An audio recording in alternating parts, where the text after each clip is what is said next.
Several years ago, my wife and I became homeless, a situation we're still in today. Since then, we have been living in this trailer while we wait for God. All this time, God has been silent about our situation. But even when God doesn't speak, He is still saying something.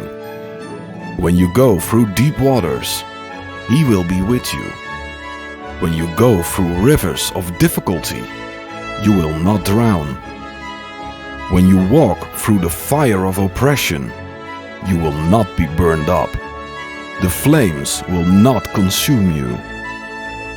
That's why I've decided not to bury my talent, but to share what God already has done. For the testimony of Jesus is the spirit of prophecy, as can be seen in Revelation 19, verse 10.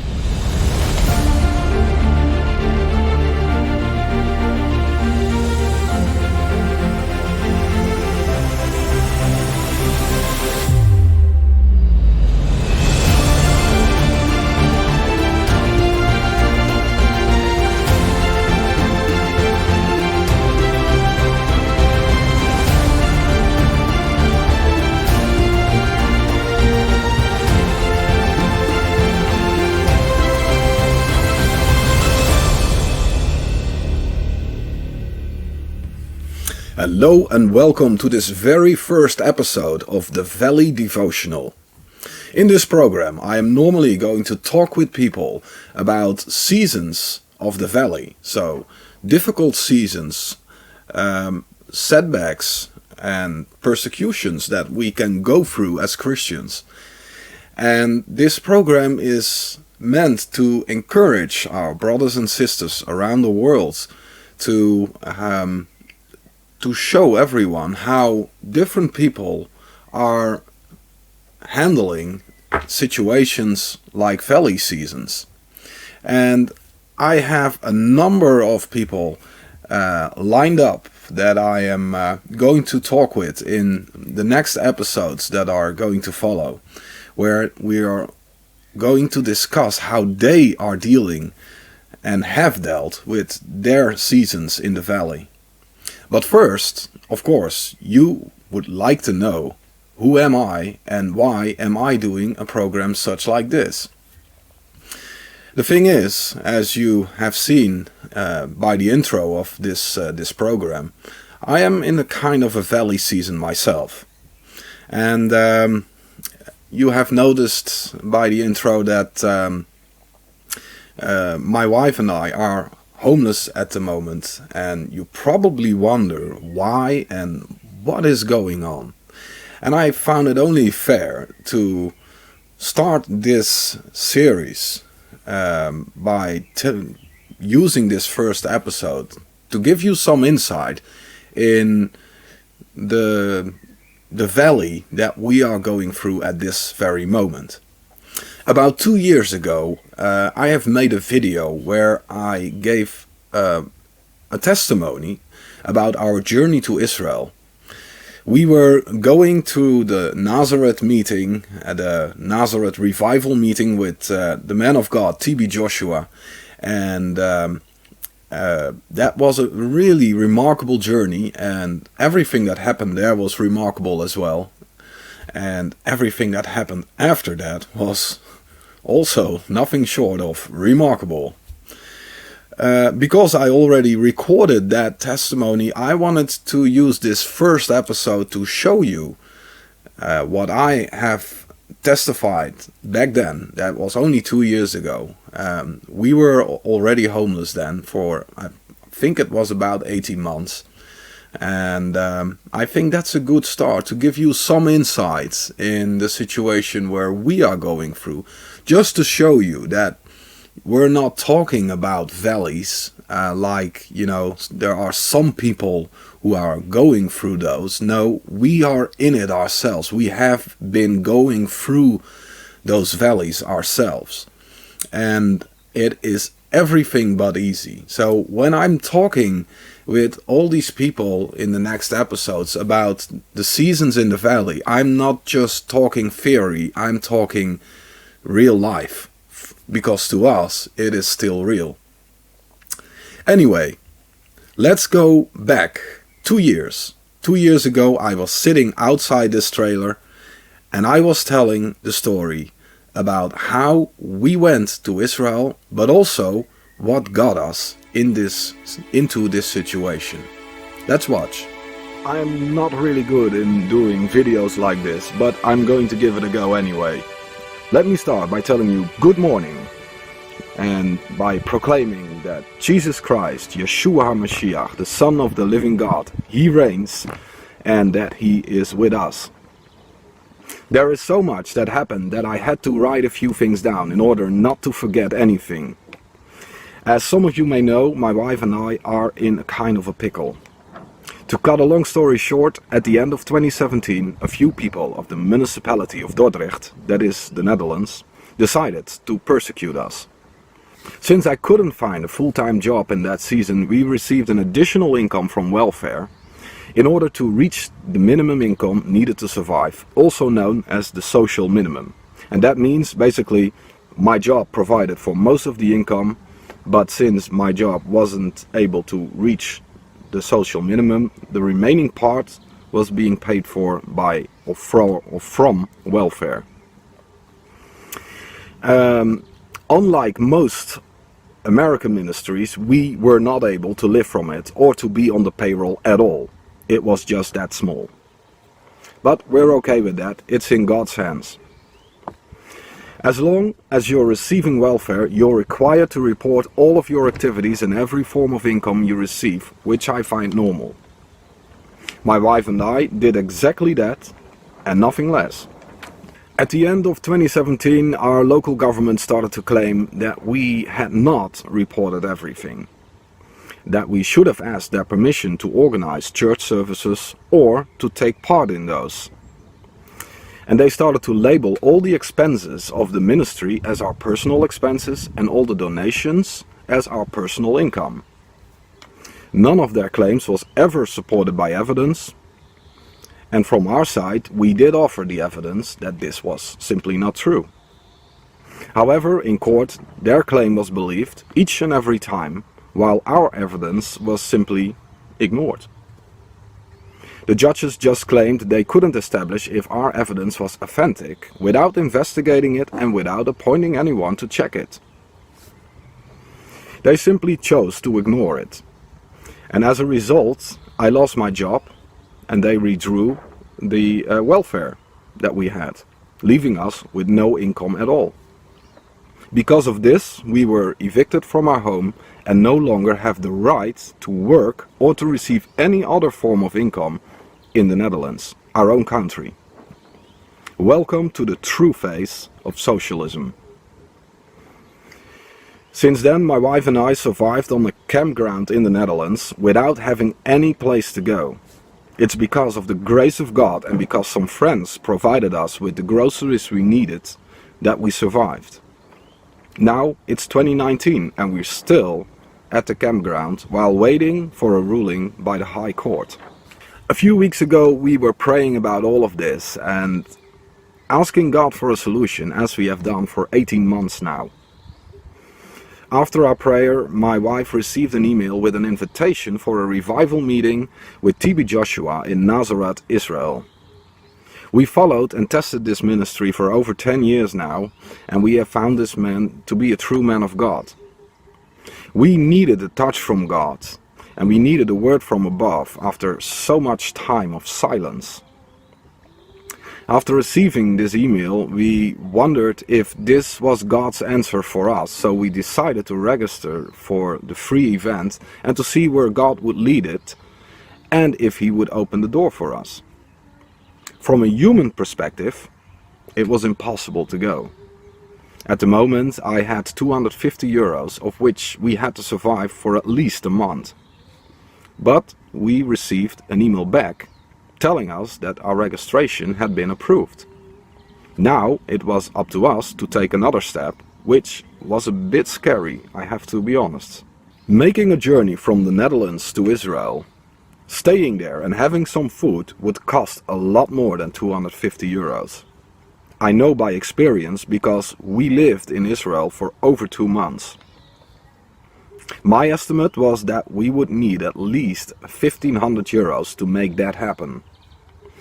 And I know and I knew that every step of faith needs a seed as well. Honestly, after all that had happened, I felt like my faith was lacking at so many levels. But I knew that the book of Malachi says that God challenges us to test Him when it comes to finances.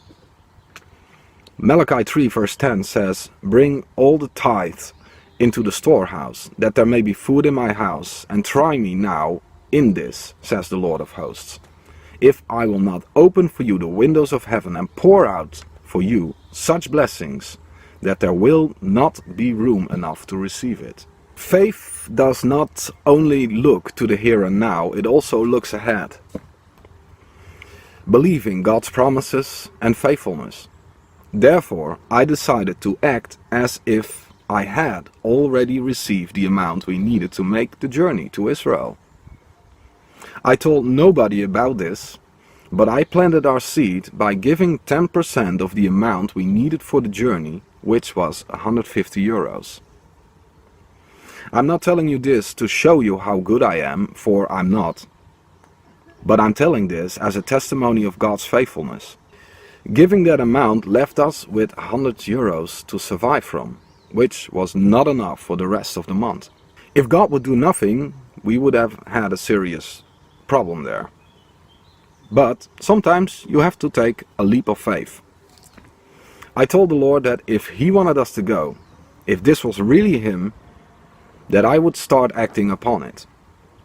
And I told Him that if we would receive 1,000 euros, I would start making arrangements, trusting Him that He would provide for the rest. I asked this because I needed to be sure that this was really Him, and I didn't want to end up in Israel with no provision. For where God sends, He provides, but if He doesn't send, He does not provide. Days went by and nothing happened. Meanwhile, all the hotels in Nazareth were already booked. 1 week before the event, we both felt very disappointed and even depressed, as we still didn't have the minimum I had asked for. Yes, we were ready to give up, but with the last bit of faith and hope there was left, I tried to keep my focus right. When I woke up the next day, that was the Monday before, that was the Monday in the week that we would have to leave. I looked at my phone and I saw that we had reached that minimum of 1,000 euros. That was impossible, let me tell you that. But it happened. Now I had to live up to my promise, believing that God would take care of the rest, which was still a bit scary, honestly. But He had opened the door. That Monday, June 17, 2019, I started to make the arrangements. Since we were being persecuted by our government, they demanded us to pay 33,000 euros. Those kind of debts normally show up at the Dutch customs as well. When you try to leave the country, they require that you pay all the debts first before you are allowed to leave. If you can't pay it, you're not allowed to leave the country. Therefore, I tried to book our tickets from an airport in Germany, since we can freely cross the border from here to Germany. But the tickets there were very expensive. Then the website showed a last-minute deal from a small airport in the south of the Netherlands. Those were the cheapest tickets, and it was also a direct connection with Tel Aviv. Again, I had to take a leap of faith, for those tickets were all we could afford. But it was also a huge risk, since they could stop us at the airport and demand that we would pay that 33,000 euros, which we did not have. After booking the tickets, we found a very small and simple place to stay, which was a 1-hour drive from Nazareth. That place was called Maletsvia, a small and very remote village with just a few houses and no shops. Therefore, we needed to have a rental car as well. Well, Soon I found out that almost all the rental companies are requiring a credit card, which we did not have. However, some did not, but required a deposit of at least $1,000. After a lot of searching, I ended up with a rental company called Sixt. They told me they could provide us with a cheap car with a deposit of just $200 because, you know, it was just a small car. I checked and double checked, and indeed the deposit showed as $200. Now everything was booked and we were ready to go. This was really happening, which was still a bit hard to grasp. That Friday morning we woke up at 3 AM since our flight would leave at 7:15 AM. Before we went, we prayed that God would make all the debts invisible so that we could pass the customs and leave the Netherlands. Then we went to the airport. The check-in was done in minutes, so was the security check. Then the customs check came. They looked at our passports, scanned them in their systems, and wished us a good journey.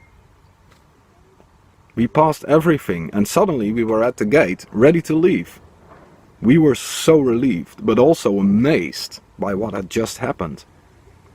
The debts were not visible to the customs.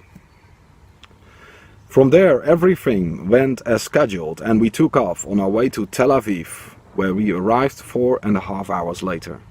Again, everything went smooth and we passed all the checks, receiving a visa for 3 months. But we had to hurry because it was Friday afternoon, 1 PM, and Shabbat would start soon, meaning that everything would close. We found our way to the counter of Sixt rental cars and gave them our reservation number. Our car was ready for us and they filled in all the papers. Then they told me they needed a deposit of $1,200. That was $1,000 more than they had told us. Money that we didn't have. It didn't help telling them that the reservation line told us that it would be a $200 deposit. We had to pay those $1,200. I had no other choice than to cancel the reservation, but that left us with no transportation and we had to go to a very remote place that couldn't be reached with public transport. Now we were all the way in Tel Aviv, Israel, with no car. Again, we felt all hope leaving us.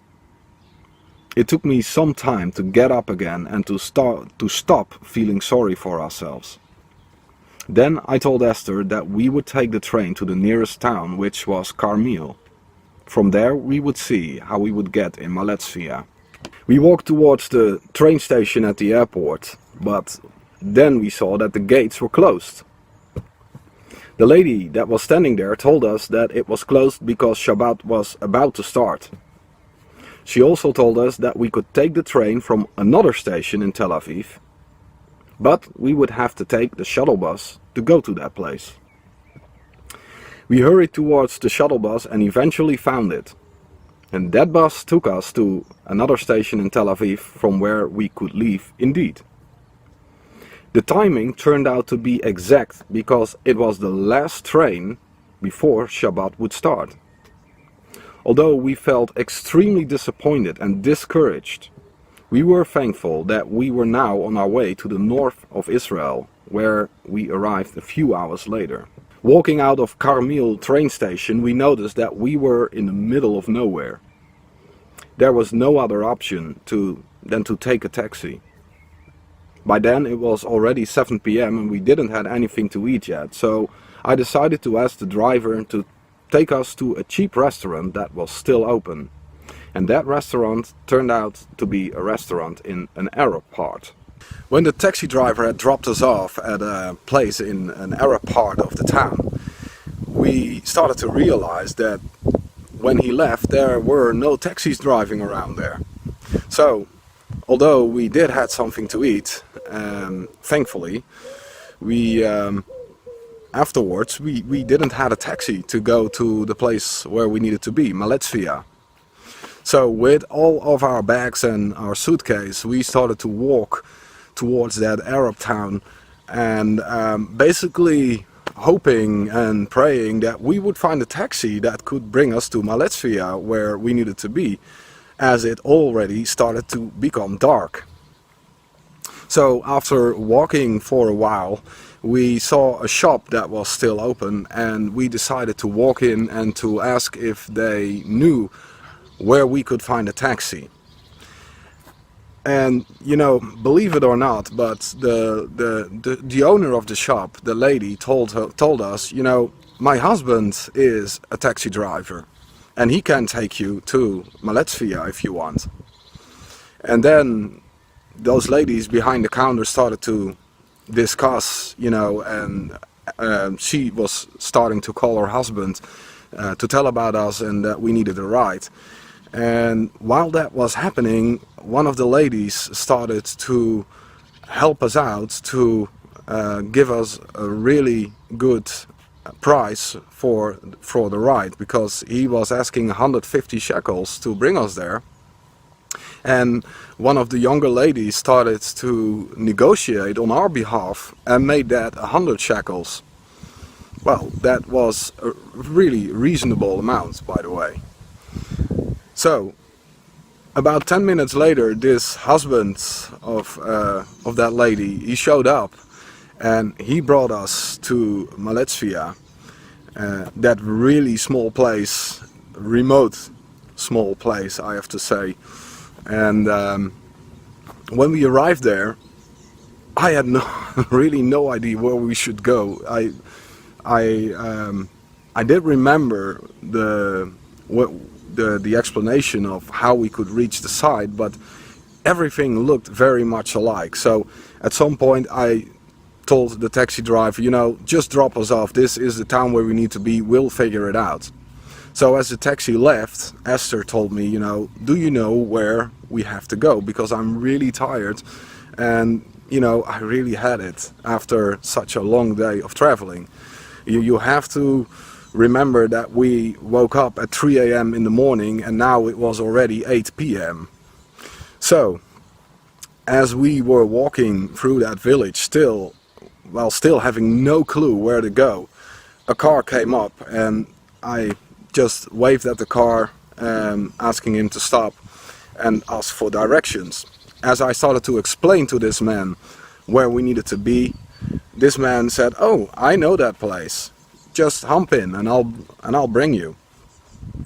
And that's exactly what he did, and in that way we managed to reach the place after all. So at 8 p.m. we finally arrived at our destination, and we could finally take some rest. The first day was over, Shabbat had started, and we were there in that very remote village with no stores that were open, with no stores at all actually, and well, very remote, like I said, but at least we were there. After arriving in Israel, we soon found out that both of our telephones were not working at all, and that we really needed a SIM card of a local provider, so that we could at least have internet and use WhatsApp, FaceTime and Messenger, stuff like that, in order to connect with our family, but also to, you know, call a taxi or ask for directions, call our Israeli friends to ask for some help when needed. And basically, as long as we didn't have that SIM card, we were completely off the grid and we were not able to contact anyone. And as I mentioned before, we were at a very remote place, so we really needed to be able to communicate in any way. Thankfully, in the house itself we had Wi-Fi, so we could connect there, but as soon as we would leave the house we were not able to contact anyone. Anyway, on that Saturday we had to wait before Shabbat was over, and that is always at the end of the day.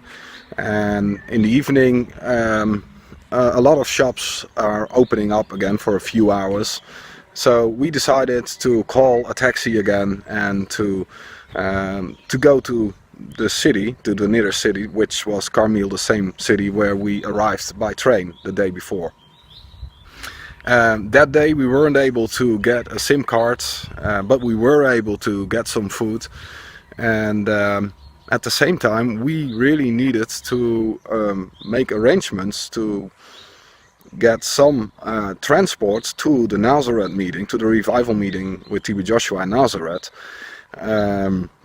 which was still a 1-hour drive by car. So imagine what that will be with public transport, while we don't have a clue how to get there, and we both don't really understand Hebrew. Well, we know a few words, of course, but not enough to to figure it all out, so to say. So we really needed a little bit of help there. At the end of that day we met a taxi driver and we discussed this with him, and we asked him if he knew someone, or if he himself could bring us to that meeting in Nazareth and what that would cost us.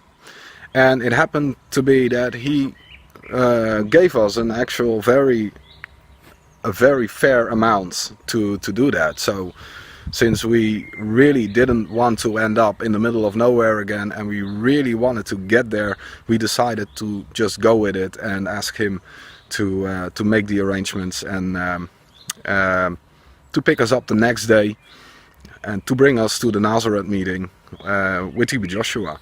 Later that evening he called us back and told us that he himself was not able to do it, but that he had found a taxi driver that was willing to bring us for that amount that we discussed. And it turned out to be a very nice taxi driver who was actually a man of his word, really on time each and every time. And he came to pick us up the next day, and we went off to the Nazareth meeting, where we arrived exactly in time.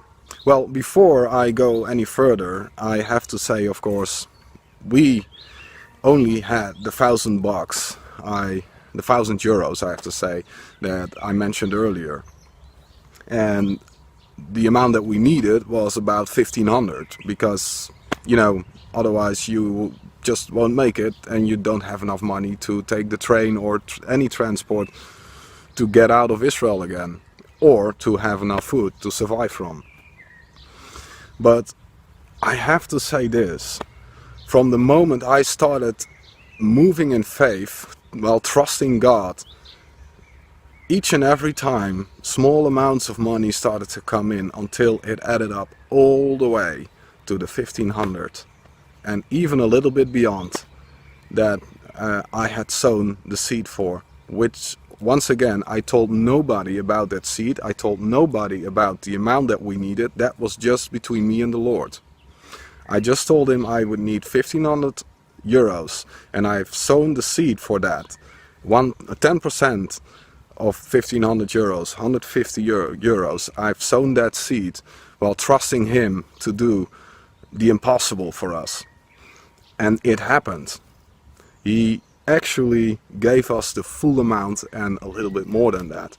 And this I only tell you as a testimony of the faithfulness of God, and also to encourage other people who are in similar situations, that God is really faithful, especially when it comes to the area of finances.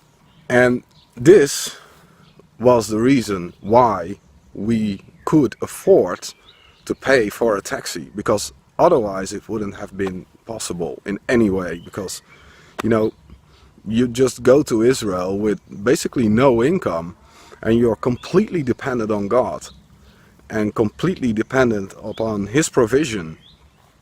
And that's a huge step in faith, after I felt like my faith was lacking at so many levels that I didn't think that God was going to do anything for me anymore.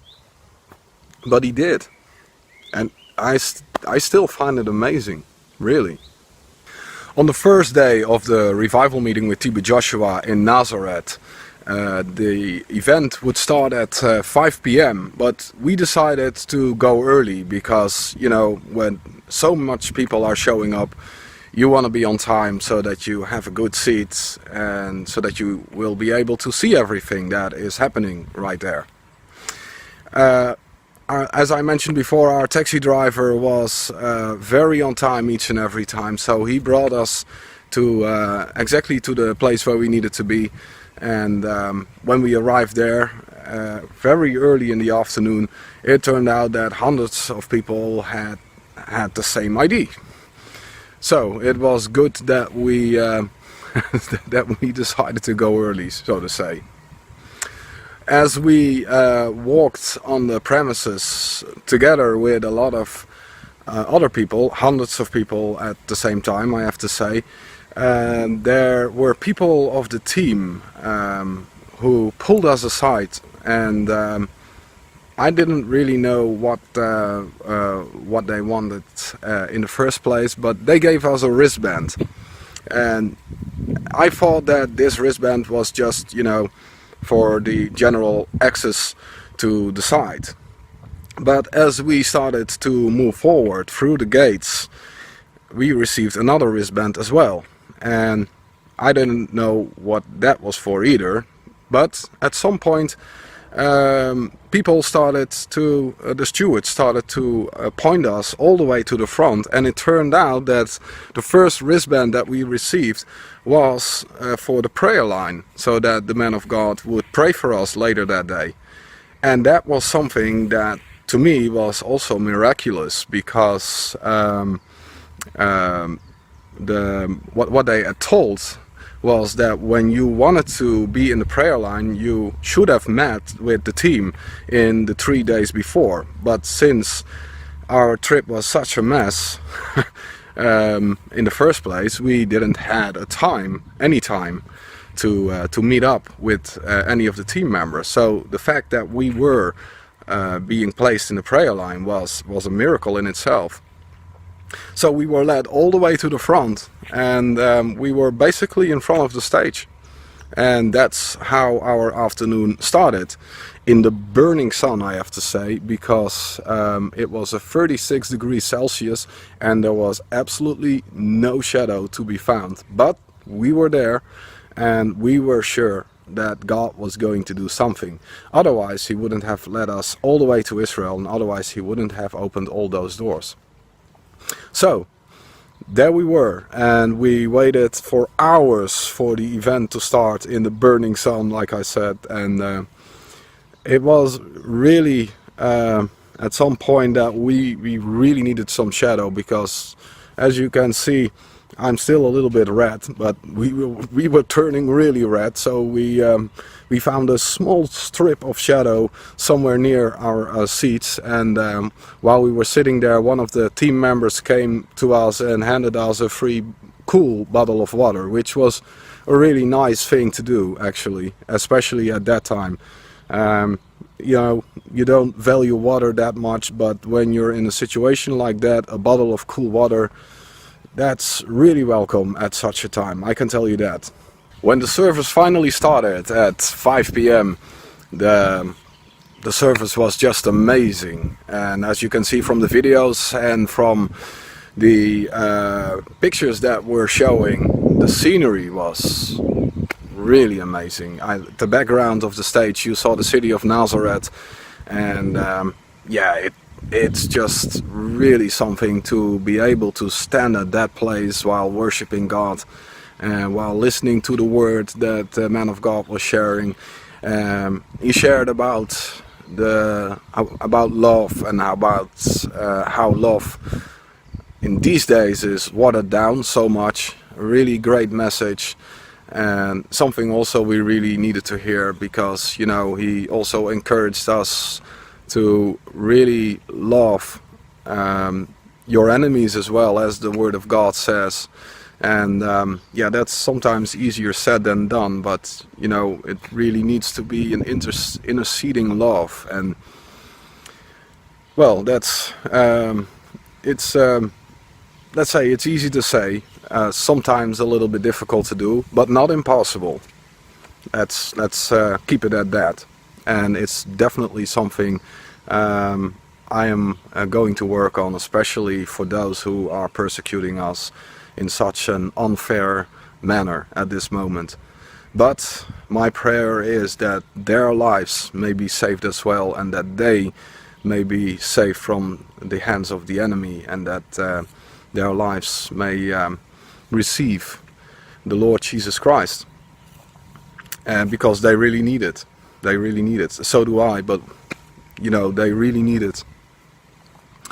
Because if they are doing this to us, they are doing it to others as well, and you know, that doesn't sit well with God. So we really need to intercede for people like that, who do stuff like that. Not that I'm any better, because you know, everything we do, everything is coming forth from the human heart, and as we know by the words of Jesus himself, the human heart brings nothing good. It just produces sin after sin after sin. It's by the Holy Spirit, by the power of the Holy Spirit, that we are able to overcome this and rise above this, and that the change from the inside out is coming. So having said that, I want to just be clear that I am nothing better than any of those people who are persecuting us. I'm just the same. I'm just a human being with the same human heart, needing the same grace of God, and that's really all it is.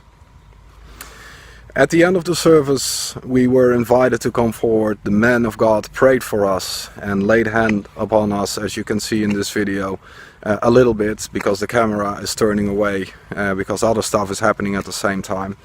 But as he did, I felt, it's hard to explain, but let me describe it as this. It felt like a switch was taking place, although I don't really know what the result of this is going to be, but I do know and I do feel that I received something from God, and I believe that.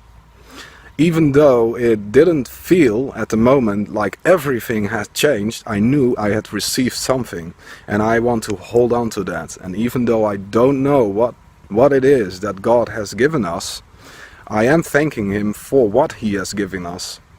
And I am trusting and believing in Him that we will see the results of what happened at that place. It was for a reason that He opened the doors for us to go all the way to Israel, to Nazareth, to attend this meeting, and to be able to stand in front of the stage and to be prayed for, actually. Because, you know, on the second day, I actually said to Esther, you know what, we are going for the prayer line again. You know, when a second touch, a second prayer is always good. I want to receive as much as possible. But on the second day, we found out how hard it actually was to get there, because on the second day we didn't get the chance to go all the way to the front. And in fact, many people wanted to go and be at the prayer line on the first and on the second day, and weren't able to get there because it was just so crowded. There were thousands of people there. So the fact that they pulled us out and gave us the wristband and the opportunity to go to the prayer line on the first day was a miracle in itself, like I said before. And I am thankful for whatever it is that God has done there, because sometimes the results are immediate, and at other times you will notice the results afterwards or at a later time. But whatever God is doing always bears fruits, and that's what I believe. That's what I want to have my focus on, even though my current situation, my current circumstances are sometimes somewhat disappointing. So I believe that the miracle has already taken place, and that at some point Yeshua, Jesus Christ, will make it visible in our lives, and that we have a major testimony to tell. And this already is a huge testimony when you hear the struggles we have been through, and when you hear that we've reached the side after all, and that there was money where there wasn't money to begin with. There was provision at every corner, and I'm still having a hard time to grasp that actually. So after the second day, we walked back to our cab, and actually, you know, we were a little bit disappointed at the time, because we had expected something great to happen, some manifestation or of some kind of, or whatever, but something. And like I said before, sometimes you need to get your focus straight and believe that God has done something, even though you cannot always immediately see what has happened.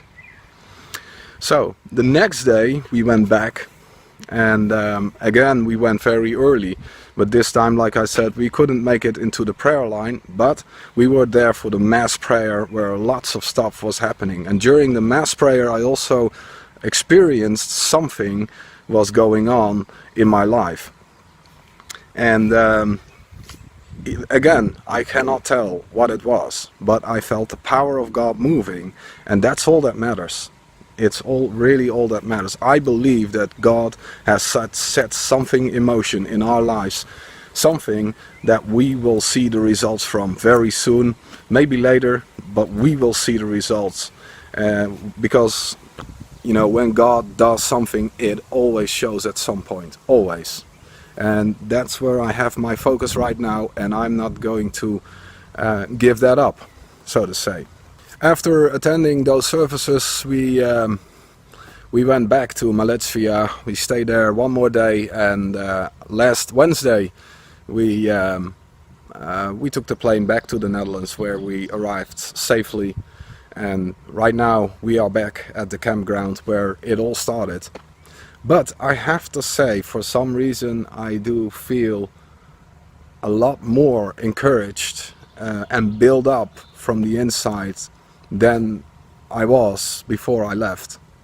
And there is so much more to tell actually, but it's just amazing, this whole trip, how everything went, how God did everything, how He opened the doors that shouldn't have opened in the first place. He made it happen, and He remembered us, and that's the most important thing to me. He remembered us in a time where we felt totally forgotten and totally abandoned by Him. That's not the case, of course, and by faith I know that's not the case, but our feelings sometimes tell a whole different story, if you know what I mean. Because when you spend 18 months homeless, being persecuted, with not a sense of justice, not a sign of justice anywhere, while everyone is just assuming that you're some creep and some fraud who tries to break the law at every corner, while you're not being able to defend yourself, or not being allowed to defend yourself. That's crazy. It's crazy. It really hurts to go through that, and and that there is no one who is even willing to search for what the truth really is. They just assume that it's right without doing any investigation, and that really hurts. It needs to change at some point. Now that was 2 years ago already. It was 2019, June or July, one of both, but it was the summer of 2019 for sure. Now we're already 2 years further, and a lot has happened since. It didn't happen fast, I have to be honest, but some things were set in motion after the man of God has prayed for us. And I'm going to tell you what happened next, because later that year, at the end of 2019, we came in touch with a TV show from a national TV station here in the Netherlands that showed their interest in our situation, in our case. And basically what they did is they offered their support to investigate what happened in our case, and we accepted that for 100%, absolutely. So what happened next was that in October of 2020, that is only a few months ago, that finally reached the airwaves. So they recorded a show, they did their investigation, and it turned out that um, that they could find evidence of our innocence. It has to turn out if that is sufficient for the judges, but it was a huge step forward for sure. And while I'm telling this, you are already seeing the images of that TV show that took place back then. It was such a breakthrough. It was such a huge step ahead. But more than that, the judges of the High Court, they saw that broadcast as well. They saw this TV show, and they immediately said that they wanted to do their own investigation as well. And that was very positive. So it was in March of this year, 2021, that the courts invited us to come over there, and they held an investigative session for 4 hours where they asked us about all sorts of things. But at the end of that, I have to be honest, I was really tired at the end of it, and I wasn't really sure if this was a positive thing or not. But then I started to realize this was the first session, the first court session after the man of God had prayed for us. And the more I look to it, the more positive it seems to be. And I believe it is. Well, obviously, I cannot tell you how it ended because it hasn't ended yet. On the June the 15th, the final verdict of the High Court will come, and then it will turn out, what the definite outcome will be, and if we will be restored in full. And I believe that will happen for sure, because I believe in a God who is faithful. And you can be sure that when that happens, I will tell you the testimony in this program as well, because we will keep you posted on our case as well. And in the meantime, we're just going to listen to what other people have to say about cases, about situations they went through and how they dealt with it. But as for us, we are approaching what seems to be the end. And if I have to be honest, and I think I have, I really, really hope that June of this year will mark the end of our situation, or at least the beginning of the end.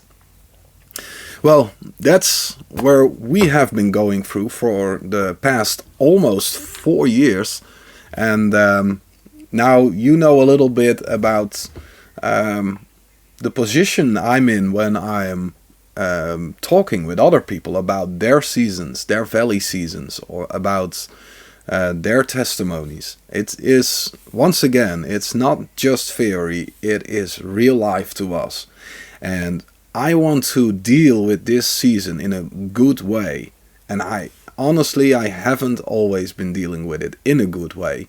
But I think we often start like that, right? I mean, when you fall into that valley or walk into it, or however you get in that situation, often our first response isn't a very good one. We have to get ourselves, we have to get back up, We have to set our focus on Jesus Christ again. We have to set our focus on Jesus Christ alone. And that may not always mean that the situation is solved in a day or two, but it does mean that we are going in the right direction, in the direction where we should go to. And even if that takes years, and in our case it has taken 4 years, while I am very aware that there are many people who have had to go through valleys for much longer than 4 years, I am praying that our case may finally end in this summer of 2021. Who knows? Only God does. But whatever happens, God is still faithful. And that is one thing that I chose to hold on to. And I encourage you to do the same. Well, that was basically the end of this episode. And now you know everything that we have been going through. In the next episode, I want to tell you a story about a conference that we once organized that went really wrong. I mean, you always hear the top sides, the peaks of ministries, the great things that people testify about in their lives. But I believe it's also important to share about the less perfect moments, so to say. And that is something I'm going to do next week in the next episode. And in the third episode, we are going to talk with the very first person. And who that is something you have to wait for. Thanks for watching, and until next week. Bye.